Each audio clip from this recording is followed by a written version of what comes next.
આજે આપણે Begum MB Kadri foundation Rahe care girls high school તરફથી એક પક્ષી બચાવ એનું કેમ્પેઇન માટેની થોડી વાત કરી રહ્યા છીએ.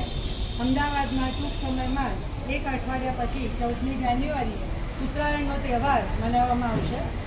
આપણે બધા ખુશીથી એ તહેવાર મનાવીએ, પણ સામે એ તહેવારની જેટલી ખુશી છે એટલું દુઃખ પણ છે.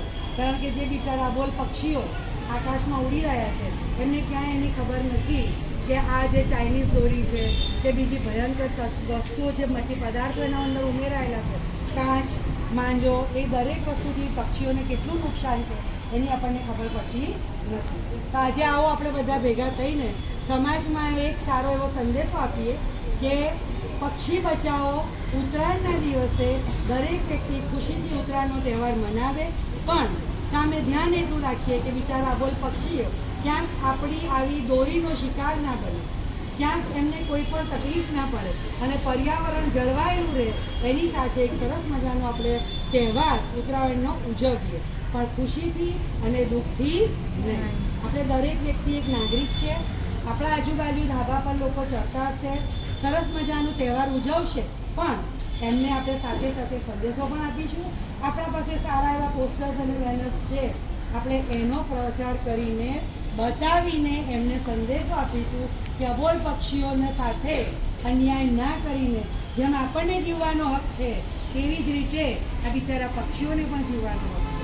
તો એમને પણ ન્યાય મળે, તહેવારની ઉજવણી કરીએ, ખુશીથી કરીએ, પણ કોઈને પણ નુકસાન કર્યા વગર. આપણે પણ એનું ધ્યાન રાખીએ અને એની સાથે આજુબાજુમાં જે કેટલા પણ નાગરિકો ધાબા પર ચડી ગયા છે, રસ્તા ઉપર છે કે ક્યાંય પણ પતંગની મજાની જે લૂંટ છે, ચઢાવવાની મજા છે, એની સાથે એમનું પક્ષીઓનું પણ અને પર્યાવરણનું પણ ધ્યાન રહે એટલું ખૂબ સરસ રીતે આપણે વાતાવરણ સર્જીએ અને સારું એવું ઉત્તરાયણનો તહેવાર મનાવીએ, કોઈ પણ નુકસાન વગર. એક બીજી વાત કહીશ તો ઉત્તરાયણ પછી પણ ઘણી બધી જગ્યાએ દોરીઓના ગુચ્છા અને પતંગ એવું ક્યાંક અડકેલું હોય છે, લગાવેલું હોય છે, ચોટેલું હોય છે. જો સમય મળે એક નાગરિક તરીકે આપણી જવાબદારી સમજીને આપણે પણ એને કાઢવાનો પ્રયત્ન કરવો જોઈએ, કારણ કે ઝાડ એને પણ ઓક્સિજનની એટલી જ જરૂરત છે અને આ બધી વસ્તુઓથી એને પણ ક્યાંક રૂકાવટ રહે છે.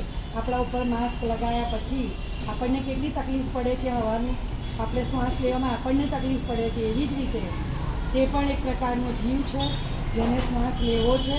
તો એને શ્વાસ લેવા દઈશું અને એક નાગરિક તરીકે આપણી ફરજ આપણે પૂરેપૂરી નિભાવીશું. Thank you.